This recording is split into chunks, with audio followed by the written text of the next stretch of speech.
In all four Gospels, we find depictions of the Last Supper, the instance where Jesus takes that legendary Passover meal, which he and his Jewish disciples would have consumed every year for their whole lives together.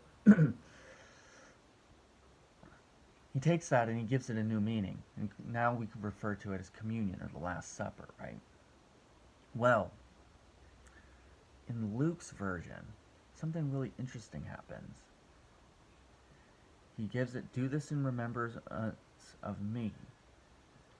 And likewise, the cup after they had eaten, saying, this cup is poured out for you in the new covenant of my blood. But behold, the hand of him who betrays me is with me on the table.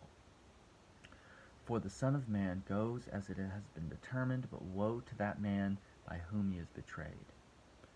And they began to question one another which of them it could be who is going to do this. Now, every single one depicts that there's this quarrel going on about who's going to betray Jesus. That's not the weird part. The next part is what's kind of weird. Verse 24, it says, a dispute also arose among them as to which of them was regarded as the greatest. Why? That's literally one verse to the next. Nothing in between except empty space because there's a paragraph. How is it they go from accusing one another to prattling about who's the greatest? Because they're human.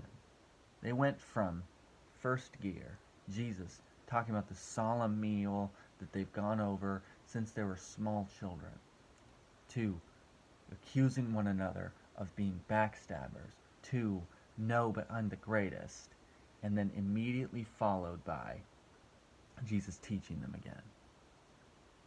If you don't know anything about human nature, you might be like, what is happening? Why are they doing this? This is absurd. Why are they not paying attention? And anyone who's ever taught young kids will know like that kids get off track pretty easily. But aside from that, what do people do when they're accused of anything? Think politics, think even just criminal charges. Think about at work, somebody gets accused of not doing their job. What do? They respond with, I'm the one who keeps this place running around here.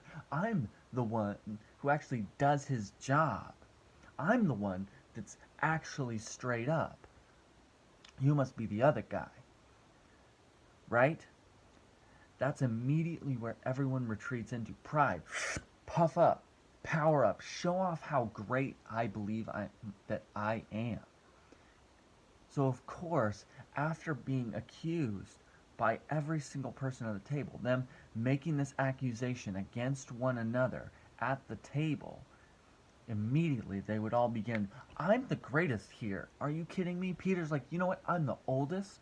I'm the only one who's married. How dare you say that I'm going to be the one? And then John's like, you know what? I'm sitting here right next to him.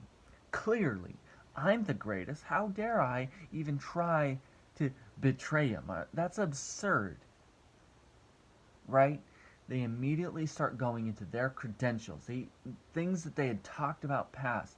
They would have brought up how James and John had to call on their mother to try and see if they're the ones that are going to sit by his left and right side. Remember, like, that knocked him down a few pegs. Like, they immediately start going over the positives and negatives,